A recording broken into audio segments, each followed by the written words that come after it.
O presidente da República viajou para a Rússia para se reunir com o Putin, presidente da Rússia.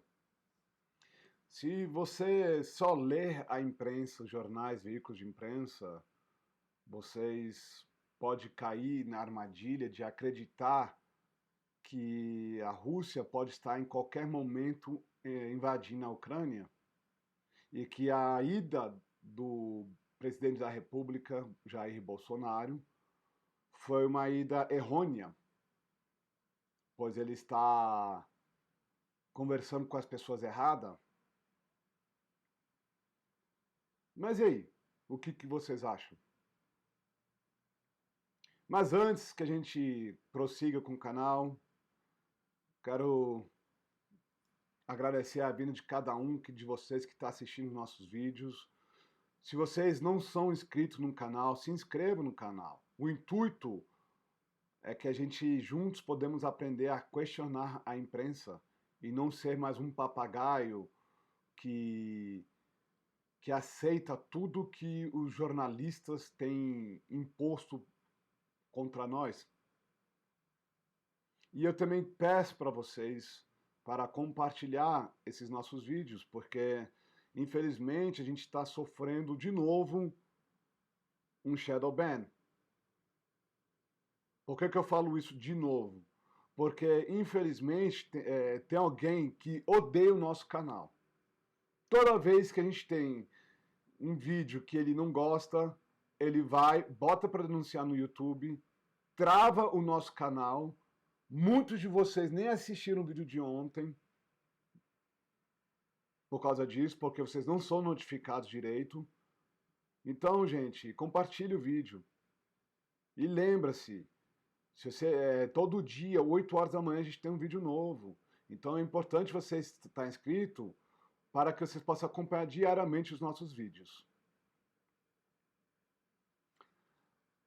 Bolsonaro vai à Rússia em meio de risco de guerra da Ucrânia. Título de vários jornais. Por que o presidente Bolsonaro vai para a Rússia? Que absurdo, Oswaldo! Bolsonaro é louco! Tá querendo se reunir com Putin. De todas as pessoas do mundo vai se reunir com Putin. O cara que quer, entendeu, massacrar os ucranianos e criar uma terceira guerra mundial. Como assim o presidente da República vai para a Rússia? Quem não entende um pouco sobre a questão política, diplomática, talvez ache que isso foi a pior estratégia diplomática que o Brasil criou. Porque o Bolsonaro poderia muito bem ter ido lá nos Estados Unidos conversar com o Biden. Só que quem não sabe, o Biden odeia o presidente da República. Sim, porque o Biden ele está coladinho com a turma dos progressistas. Por isso que até então ele não conversou, não reuniu, não participou das reuniões, não sentou para conversar diplomaticamente. Mas existe também a estratégia do Brasil por causa do BRICS. BRICS, para quem não sabe, até tirei aqui no site do Ministério do Itamaraty, do Ministério das Relações Exteriores, ele é de acordo com o site, o BRICS é um agrupamento formado por 5 grandes países de emergência, Brasil, Rússia, Índia, China, África do Sul, que junto representa 42% da população, 23% do PIB e 30% do território, e 18% do comércio mundial. Ele basicamente é um grupo político econômico. É um grupo político econômico que foi criado em 2001. Assim, o acrônimo BRICS foi acunhado em 2001 pelo banco de investimentos Goldman Sachs para indicar as potências de emergência, né? Emergência que formariam com os Estados Unidos os 5 maiores economias do mundo do século XXI. Em 2006, os países do BRICS deram início ao diálogo e que desde 2009 tem lugar nos encontros anuais de chefes de estados. Em 2011, com o ingresso da África do Sul, o BRICS alcançou a sua composição definitiva, incorporando um país de continente africano. Basicamente, significa o quê? Significa que o BRICS é um grupo político. É um grupo político, um bloco político-econômico. Igual a OTAN. Ah, mas a OTAN, Oswaldo, tem militares? Sim, mas a OTAN, a base da OTAN é um bloco político-econômico de países aliados aos Estados Unidos e que envolve as Forças Armadas por causa da Guerra Fria. Mas vamos ver Vou rapidamente para várias matérias, gente, para vocês terem uma noção o quanto que a imprensa está desesperada. O quanto que a imprensa está desesperada, tá? Primeira matéria, esse aqui foi no The Guardian. É um absurdo que o Bolsonaro confirma a sua ida para a Rússia, mesmo com a crise da Ucrânia. Um absurdo, né? Outro aqui, Terra, Bolsonaro vai à Rússia em meio a risco de guerra. Olha o que o jornalista fala. O presidente da República, Jair Bolsonaro, embarca na noite de segunda-feira, que é o dia que eu estou fazendo esse vídeo, tá, gente? Para Moscou, na Rússia, em uma viagem que ocorre no ápice da tensão de uma guerra na fronteira da Ucrânia. Cruzoé, Bolsonaro minimiza a tensão entre Rússia e Ucrânia. O mundo todo tem problemas. Minimiza, né? Globo. Putin lucra com a viagem de Bolsonaro. A Rússia no momento mais sombrio da crise com a Ucrânia. Eu tenho TikTok. Eu não falo muito aqui no meu TikTok aqui para vocês, mas eu voltei a criar, enfim. E eu vi um vídeo de um brasileiro que mora na Ucrânia. Ele falou que, que já existe a guerra entre Rússia e Ucrânia, que fica no sul. Só que não existe o risco da Rússia e Ucrânia, da Rússia invadir a Ucrânia. Essa tensão, para muitos, acham que é uma tensão fabricada para impedir que os protestos que também aconteceu nos finais de semana do vídeo de ontem, se vocês não assistiram, assistem, né, possa ganhar força. Por isso que estão falando rumores de guerra, guerras, rumores de guerra, para tirar o foco do problema do que está acontecendo nos países. Eu já vi também dados que falam que a Europa não quer uma guerra contra a Rússia, porque a Rússia basicamente sustenta quase 90% dos países europeus com os gases naturais que a Rússia detém.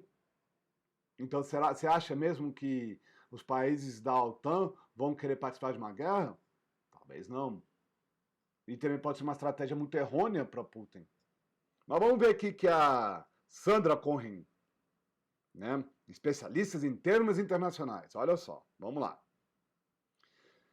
Sem credenciais de mediador que confira a líderes mundiais direito de coreografar, nos últimos dias, um baile diplomático para convencer Vladimir Putin, que na verdade não foi nada de um baile diplomático, foi o Vladimir Putin que chamou o presidente da República para conversar, né, a não avançar sobre o território ucraniano. O presidente Jair Bolsonaro desembarca em Moscou no momento mais sombrio da crise Rússia e Ucrânia. O presidente brasileiro corre sério risco de acabar deslocando sem função, ofuscando pelas negociações para aliviar a tensão. Gente, vamos botar as coisas engraçado. A imprensa, ela não nega o quanto que ela odeia o presidente da República. Na época da tensão do Irã com Israel, a Dilma queria enviar uma comitiva de diplomáticos para poder intermediar.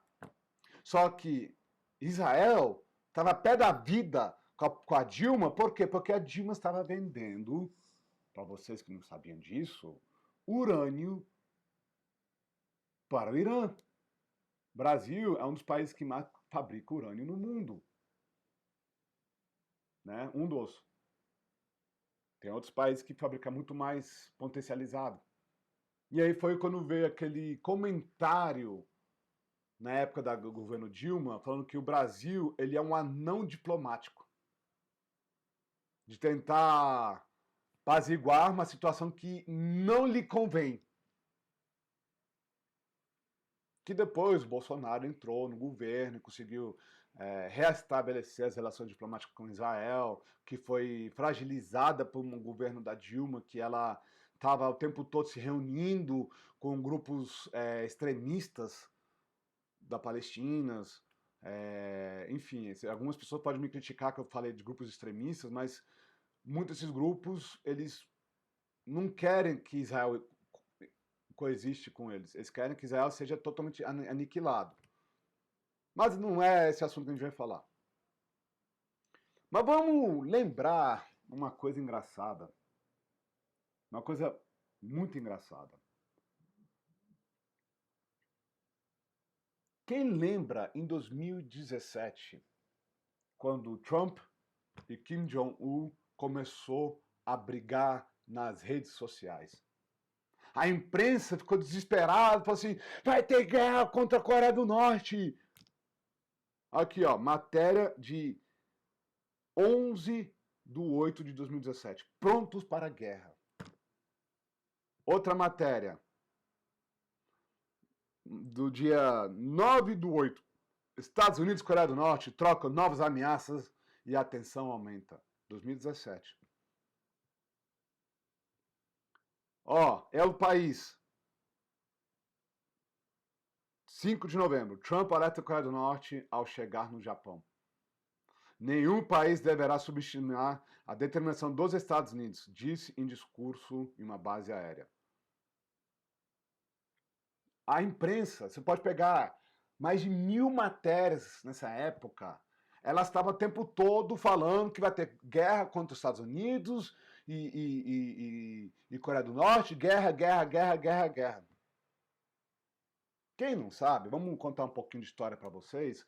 Eu trabalhei como tripulante de navio cruzeiro.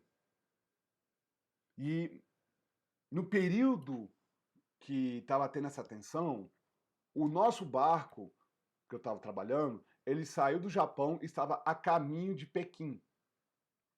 A gente já tinha passado a Coreia do Sul.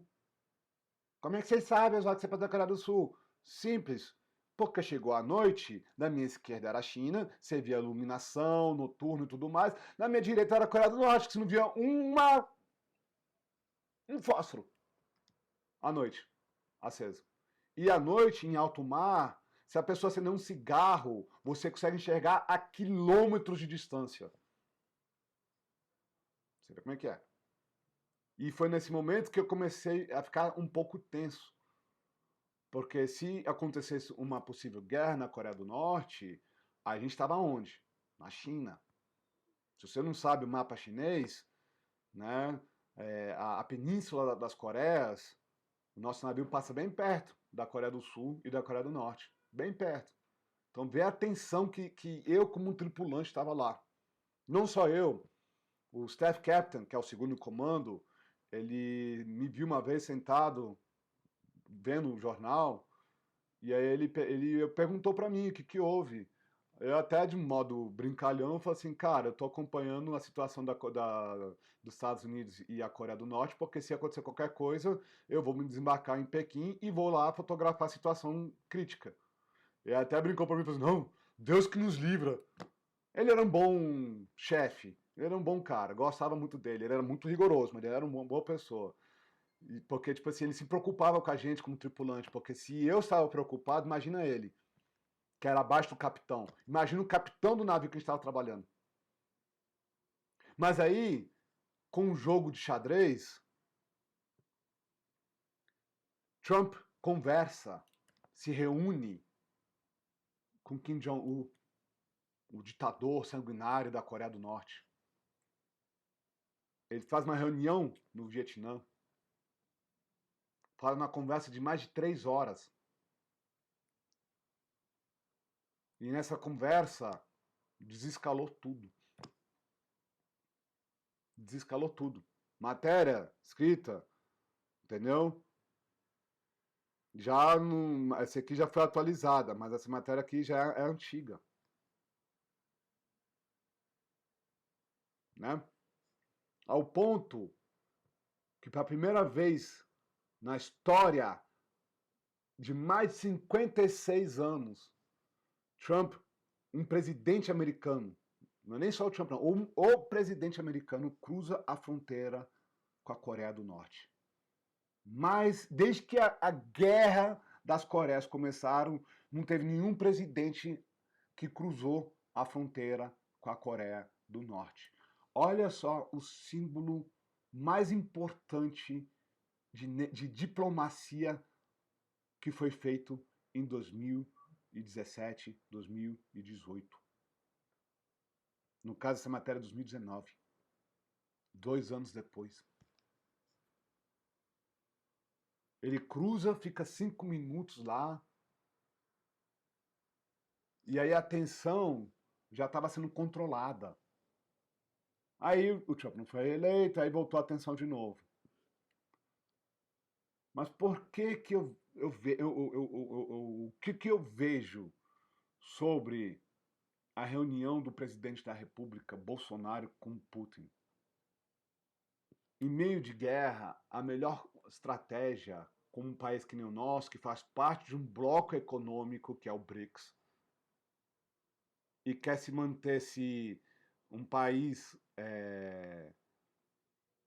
pacificador, é de conversar com Putin. Você, como chefe de Estado, que faz parte um dos maiores blocos econômicos do mundo, você tem que conversar com o chefe de Estado. E essa conversa é para quê?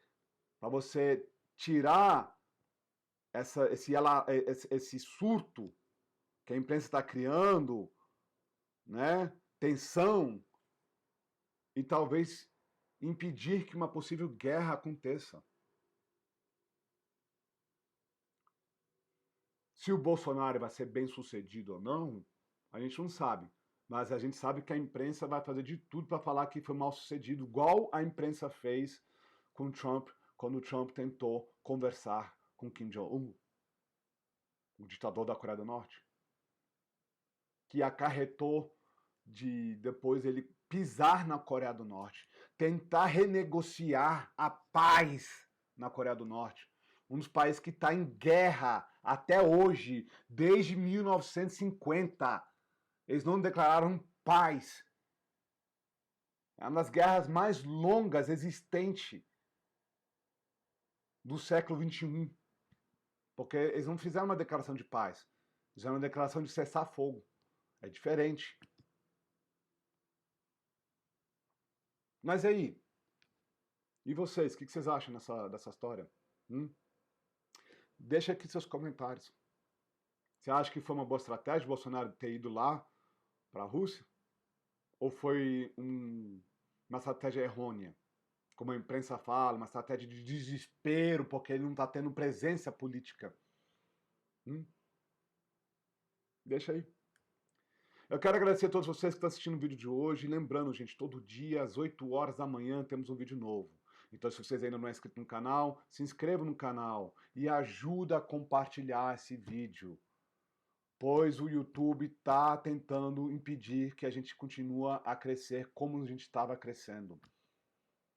Agradeço de novo por estar assistindo esse vídeo, espero que vocês tenham um ótimo dia e até amanhã.